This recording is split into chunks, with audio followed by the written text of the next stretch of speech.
strong and serve with people that you can respect and someone that you can trust that's going to make the kind of decision that protects the body, but also, I would say, distinct from what we saw in the 85th, I would like to see our leadership across the state and the Senate and the House and the governor's mansion be able to work more closely together, particularly, and I'm going to make an assumption here I believe to be true, that we will all be from the same party.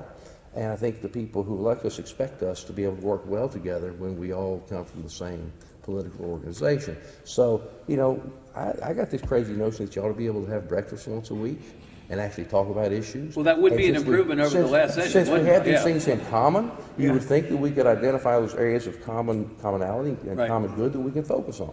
So, you know, that's what I hope we're going to look forward to. You'll decide in time, but what I'm not hearing is that you foreclosed on running. You have not ruled it out. No, certainly haven't ruled it out. First things first, I do have an election in November we need to take care of.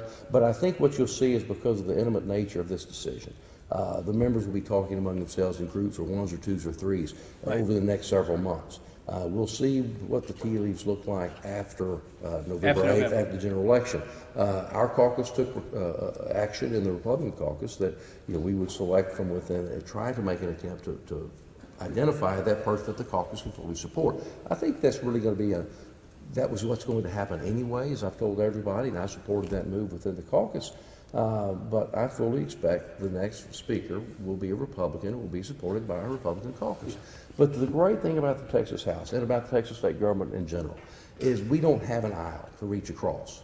We are all in and amongst ourselves. And as the senators pointed out, it's rural, it's urban, it's suburban, it's urban.